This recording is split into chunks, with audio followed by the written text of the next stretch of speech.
धाकड़ खबर, बेखौफज़ुमा बेबाक अंदाज। धाकड़ खबर में आपका स्वागत है। मैं आपके साथ हूं अकरम रईस खान। एक खबर शायद आपकी नजर से गुजरी हो, ना गुजरी हो, तो धाकड़ खबर आपके सामने रख रहा है। देश के 72 रिटायर्ड आईएएस, आईपीएस और आईएफएस ऑफिसर्स ने राष्ट्रपति को यानी कि सदर जमहूरिया को एक खुला पत्र लिखा है। दिल्ली दंगों को लेकर ये पत्र लिखा गया है, जिसमें सवाल उठाए गए हैं पुलिस की कार्यशैली को लेकर। दंगों में किस तरीके से पुलिस की भूमिका रही है और पुलिस पर आरोप लग रहे हैं कि उसने कैसे कैसे दंगाइयों का साथ दिया या जो पीड़ित हैं उनके साथ दुर्व्यवहार किया। दूसरे कई सारे नेताओं के नाम भी उसमें लिखे गए हैं जो बीजेपी से जुड़े हुए हैं और उनका चार्जशीट में कहीं कोई जिक्र नहीं है। इसको भी गंभीरता से उठाया गया है।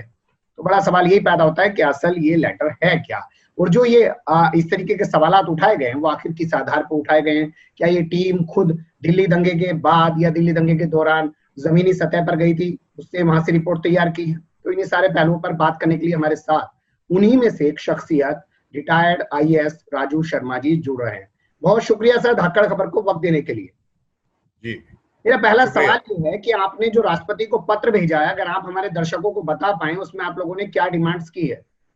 देखिए, ये जो चिट्ठी है इसका जो पृष्ठभूमि है वो ये है कि काफ़ी इंटेलेक्चुअल लोग, बड़े नामी गरामी लोग, जिसमें पुराने पुलिस कमिश्नर जूलियो रिबेरो शामिल हैं, फॉर्मर इंफॉर्मेशन कमिश्नर वजाहत साहब शामिल हैं, और भी जो दिल्ली के कई प्रोफेसर्स हैं, एकेडमिशियंस हैं, सोशल साइंटिस्ट हैं। तो उन्होंने जो भी पिछले महीनों में ये केस तो चल ही रहे हैं कोर्ट में, इनके ऊपर काफ़ी रिपोर्ट्स न्यूज़पेपर्स के माध्यम से, दूसरे माध्यमों से आती रही हैं। कई संस्थाओं ने फैक्ट फाइंडिंग रिपोर्ट्स भी जारी की और हाल ही में एक दिल्ली माइनॉरिटी कमीशन की भी एक रिपोर्ट आई है। तो उन्होंने एक मसौदा तैयार किया जिसमें कुल मिलाकर जो मांग रखी, वो मांग तो ये रखी कि राष्ट्रपति जी को पत्र लिखकर ये कहा कि इंक्वायरी जो है वो एक कमीशन ऑफ इंक्वायरी के माध्यम से होनी चाहिए, क्योंकि इसमें काफ़ी आरोप इस प्रकार के भी हैं कि पुलिस का रोल न केवल जो वायलेंस की वारदातें हुई राइट्स के समय उसमें उनका रोल संदिग्ध था, लेकिन उसके बाद जो जांच भी हुई, जो एसआईटी 3 एसआईटी बनाई गई, वो भी उसके ऊपर भी तरह तरह के आरोप प्रत्यारोप लगे। ये पृष्ठभूमि है। ये जो मसौदा तैयार किया गया हमारे रिटायर्ड आईएएस और सिविल सर्वेंट्स का एक ग्रुप है जिसका नाम है कॉन्स्टिट्यूशनल कंडक्ट ग्रुप, और जिसका काम है कि कॉन्स्टिट्यूशन के खिलाफ जहाँ पे भी कोई चीज़ होती है स्टेट द्वारा या सरकार द्वारा, कोई भी प्रदेश की या केंद्रीय सरकार द्वारा, तो उन मुद्दों को वो उठाते हैं और उठाते रहे हैं। पिछले 2 साल से 3 साल से कारगर तरीके से उठाते रहे हैं। ये रोल है। तो ये मसौदा हमारे साथ शेयर किया गया और काफ़ी बड़ी संख्या में जो इस ग्रुप के मेंबर हैं, सीसीजी के मेंबर हैं, उन्होंने इस पे हस्ताक्षर किए। ये इसकी पृष्ठभूमि है। क्या आप लोगों ने सिर्फ मीडिया की रिपोर्ट्स के आधार पर या दूसरी जो संस्थाएं हैं उनकी फैक्ट फाइंडिंग रिपोर्ट्स के आधार पे ये अपना लेटर लिखा है राष्ट्रपति को, या आप लोगों ने खुद भी अपनी कोई फैक्ट फाइंडिंग रिपोर्ट तैयार की है? देखिए, शुरू के दिनों में इस टीम के कुछ सदस्य रिलीफ के कामों में, रिहैबिलिटेशन के कामों में अपने अपने तरीकों से इंडिविजुअली, व्यक्तिगत तौर पर किन्हीं संस्थाओं के माध्यम से जो कैंप्स बने थे पोस्ट रायट पीरियड में रिलीफ का काम था, उसमें शामिल रहे हैं। तो उनका वाकफियत इस इलाके से और वहाँ के जो लोग हैं जो पीड़ित हैं या जो भी, और इसमें कोई ये नहीं है कि एक वर्ग के या दूसरे वर्ग के या एक समूह के या दूसरे समूह के, हर लोगों की मुलाकातें, जान पहचान हुई और बड़ी संख्या में इनमें काफ़ी लोग दिल्ली के रहने वाले हैं।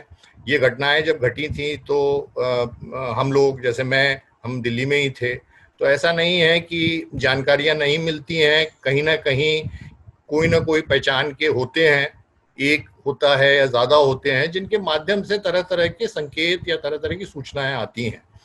और दूसरी चीज ये है कि जो ये लेटर का मसौदा है, आपके सवाल का सीधा जवाब दूं तो वो ये है कि एक समग्र दृष्टि से जितनी फैक्ट्स अवेलेबल हुए और फैक्ट्स के अलावा जो ऐसे तथ्य थे जो गले से नहीं उतरते थे, तो एक उदाहरण मैं देता हूं जो कि और माध्यमों में भी मेंशन संकेत जिसके दिए गए हैं, बातचीत की गई है, वो ये है कि पुलिस ने इस पूरे प्रकरण में, दिल्ली राइट्स के प्रकरण में सुनने में आया है करीब 700 एफआईआर समय समय पर कुल मिलाकर की हैं।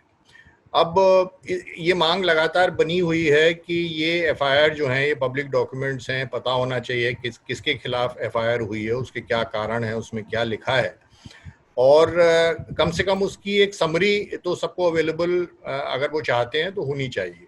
लेकिन इतने रिक्वेस्ट के बाद भी, अनुरोध के बाद भी, मांग के बाद भी आज तक पुलिस ने उन एफआईआर्स का खुलासा नहीं किया है, जो अपने आप में इतना बड़ा संकेत है इस बात का कि पुलिस की जो पूरी इसमें भूमिका है, और उससे पहले भी ये हर चीज की एविडेंस शुरू में नहीं होती है, लेकिन जब ये राइट्स चल रहे थे और उसके बाद की स्थिति में तमाम तरह के विटनेसेस, तमाम तरह के बयान इस बात के थे कि भाई पुलिस की शामिलात है और जगह जगह उसने खुद हिंसा की है।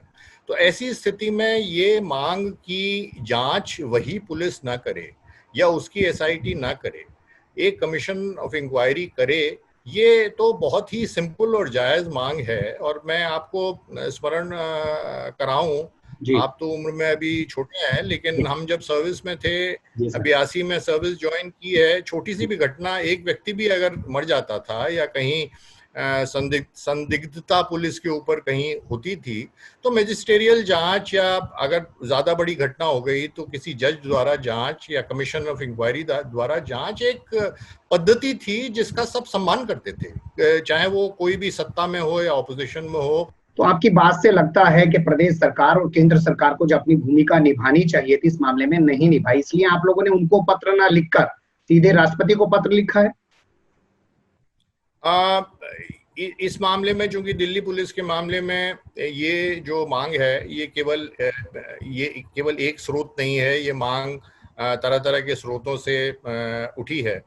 और आपको ये भी स्मरण दिला दूं कि एक कोर्ट में मेरे ख्याल से कोर्टाधीश न्यायाधीश ने ये टिप्पणी भी की थी कि एक पक्षीय किस्म की जांच लगती है और पुलिस जो है वो सूचनाएं लेकर ठीक ढंग से इन्वेस्टिगेशन करके नहीं आ रही है। अब दिल्ली पुलिस या दिल्ली के मामले में सीधे सीधे केंद्र सरकार के नीचे आती है, और ये जो जिस तरह से चीजें शुरुआत हुई, आपके जो सीएए के खिलाफ जो एजिटेशन हुए और उसके बाद ये हिंसा हुई, और इस समय पुलिस का पूरा जो एक नैरेटिव है, जो एक कहानी या एक नैरेटिव बनाया गया है, वो यही है कि जो लोग उस प्रोटेस्ट से जुड़े थे या सीएए के खिलाफ की प्रोटेस्ट से जुड़े थे, उसी की वजह से या वही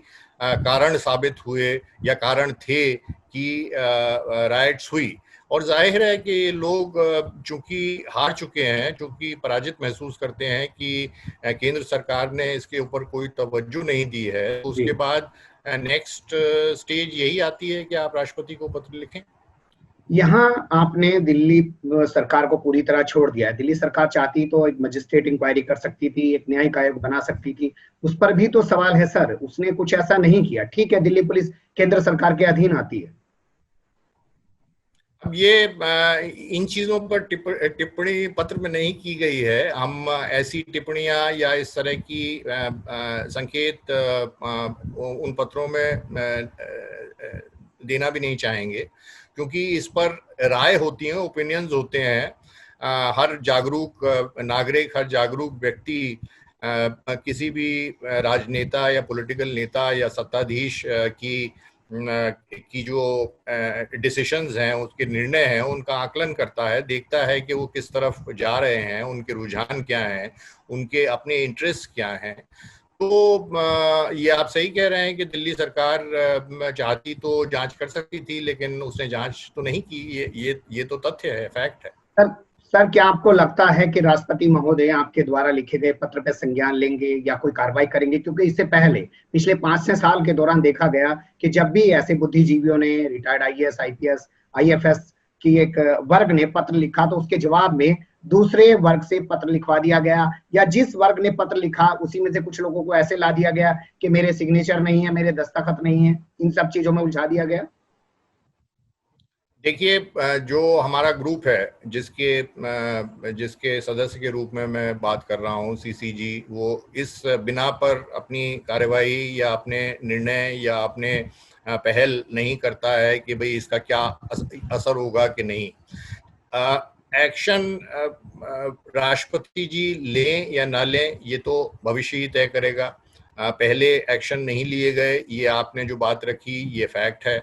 लेकिन उससे हम अपनी जो हमारी ड्यूटी है, हमारा कर्तव्य है, और जिस ऑब्जेक्टिव्स को लेके हम चल रहे हैं, हम उनको छोड़ेंगे तो नहीं। आफ्टर ऑल राष्ट्रपति हैं वो देश के, उनको उनसे अनुरोध करना या उनके संज्ञान में बात लाना, उनसे मांग रखना हमारा अधिकार भी है और कर्तव्य भी है।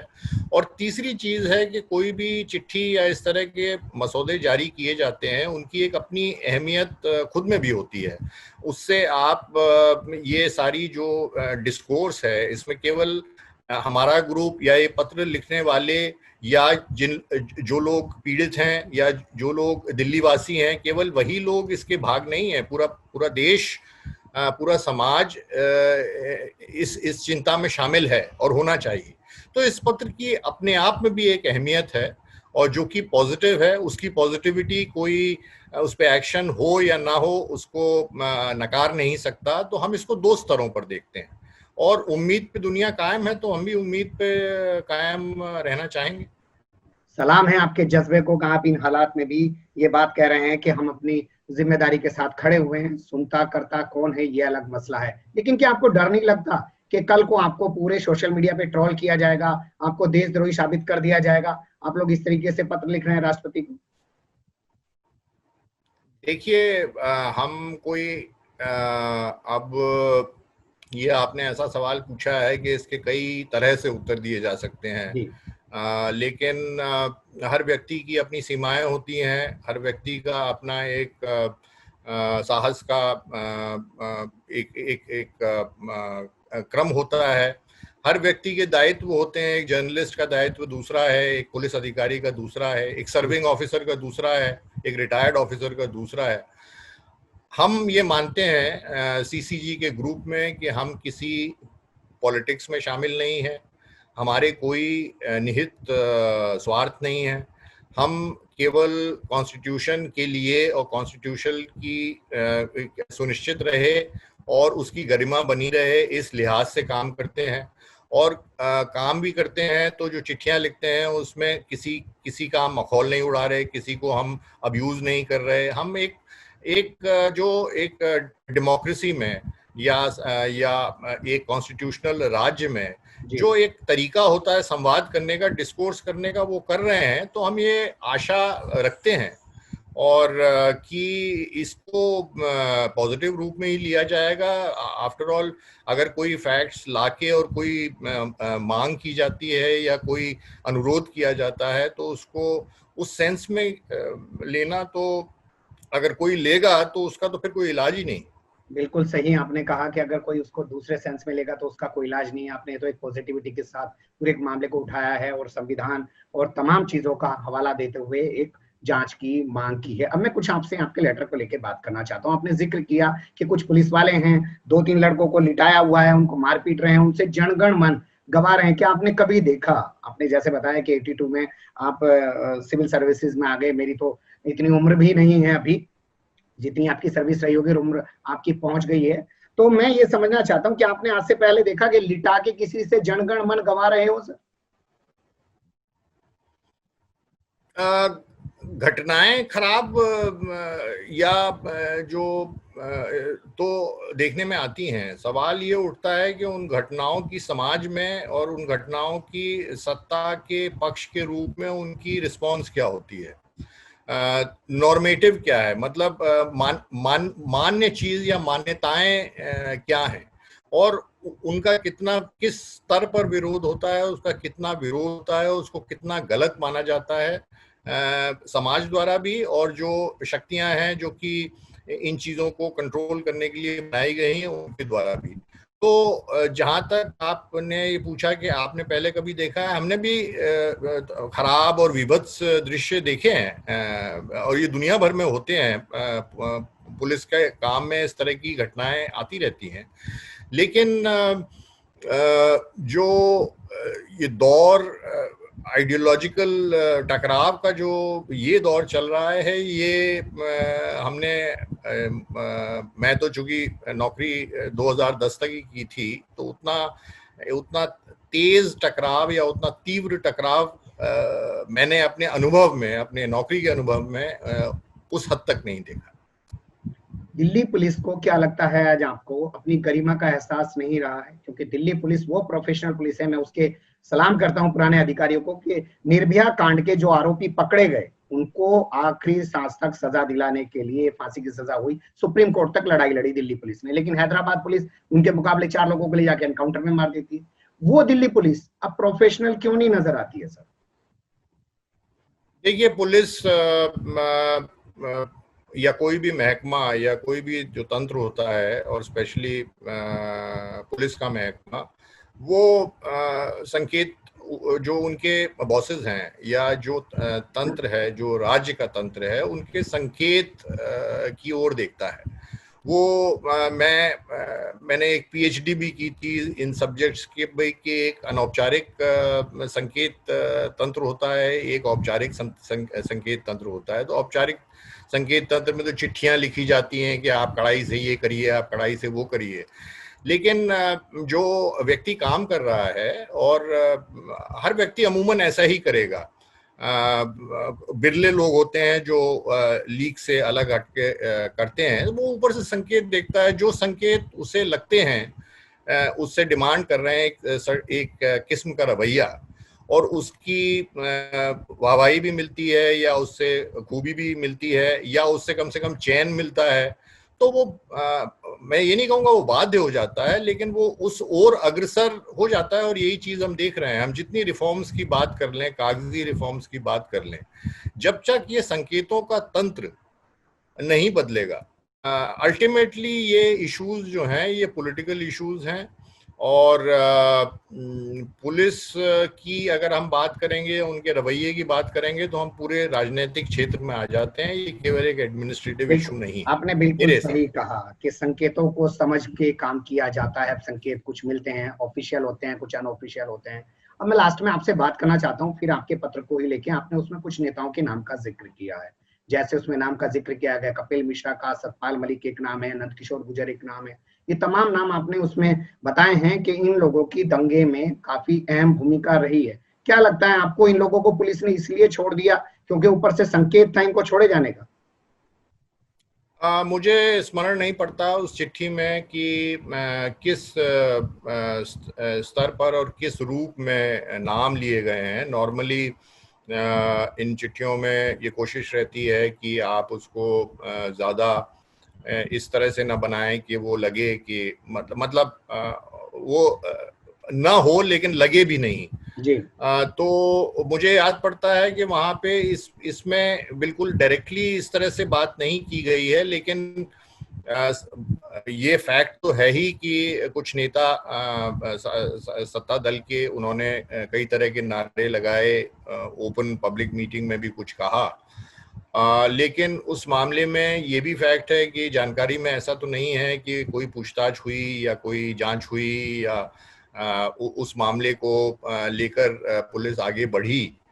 और अगर अब तक नहीं बढ़ी है तो जब तक कोई कोर्ट इस मामले में हस्तक्षेप करके आदेश न करे, तो मुझे नहीं लगता कि अपने स्तर से, चूंकि पुलिस ने अपना रवैया एक दिशा में वो इन्वेस्टिगेशन को ले गए हैं, अब उसकी दिशा वो अपने आप से तो नहीं बदलेगी, अन्यथा वो खुद ही हास्यास्पद दिखने लगेंगे। उनके इन्वेस्टिगेशन की एक दिशा है, अब वो दिशा मुड़ेगी तभी जब कोर्ट उसमें हस्तक्षेप करेगा और ये देखेगा कि ये जो इन्वेस्टिगेशन है इसका सिर पैर जो है वो कमजोर है और इसके दूसरे पहलू भी हैं। जब तक वो सामने नहीं आएंगे, तथ्य प्रकाशित नहीं होंगे। मैं इस तरह से इस बात को रखना चाहता हूं। राष्ट्रपति को लिखे गए इस पत्र पे आप कब तक इंतजार करेंगे और अगला एक्शन आप लोगों का क्या होगा, ये मेरा आखिरी सवाल है सर। हम लोग पत्र लिखते हैं तो एक तरह से उस इशू से ये तो नहीं कहूंगा कि मुक्त हो जाते हैं या उसके बारे में सोचना बंद कर देते हैं, लेकिन वो एक रिस्पांस है, वो हो चुका है। अब राष्ट्रपति जी उस पर एक्शन ना लें, उसके आगे हमारा काम है कि हमने उसको मीडिया में भी दे दिया, उसके ऊपर एक डिस्कशन आप कर रहे हैं, दूसरे मीडिया आउटलेट्स भी शायद करेंगे। तो जहाँ तक मुझे अपने ग्रुप की बात या उसका जो पूरा स्ट्रक्चर है समझ में आता है, हम इसके आगे कुछ करने में और दूसरे मसले उभरते ही रहते हैं, फिर उन पर भी ध्यान देने की बात होती है। इससे आगे चूंकि हम कोई पॉलिटिकल ग्रुप है नहीं, जिस तरह के लोग हैं उन्हें कोई फील्ड में एक्टिविज्म काम करने का कोई एक्सपीरियंस भी नहीं है, अगर चाहत भी है तो उम्र भी रास्ते में आ जाएगी। तो हम समझते हैं कि एक स्तर पर लगता है कि काम हुआ, और अगर इसी मामले में अगर चीजें बदलती हैं या आगे बढ़ती हैं तो या तो शुक्रिया अदा करना हुआ या नई बात को और उठाना हुआ, तो उस तरह से उस पर नजर रखी जाएगी। इसके अलावा तो मैं नहीं देख पाता कि और कोई तीसरी चीज। बहुत शुक्रिया, आपने बहुत अच्छे से तमाम चीजों को बताया। और आखिरी में जो आपने कहा कि हम कोई राजनीतिज्ञ तो है नहीं कि एक मुद्दा पहले उठाएंगे, किसी डीएम साहब को जाके पत्र देंगे, जब नहीं सुनवाई होगी तो सड़क पे बैठ के धरना प्रदर्शन या राजनीति करेंगे। हम तो एक तमाम चीजों को देखते समझते हैं और उस नाते राष्ट्रपति जी को उन तमाम चीजों से अवगत कराएं और उनसे उम्मीद है कि उस पर एक्शन लेंगे। बने रहेगा धाकड़ खबर के साथ। फिलहाल कमेंट्स के रूप में आप लोग अपनी राय दे सकते हैं, खबर को लाइक कर सकते हैं, चैनल को सब्सक्राइब कर सकते हो, ज्यादा से ज्यादा हमारी खबरों को शेयर कर सकते हैं। फिर ऐसे ही किसी और मुद्दे पर किसी और बड़ी शख्सियत से आपको रूबरू कराने की कोशिश करेंगे। फिलहाल के लिए अभी दें इजाजत।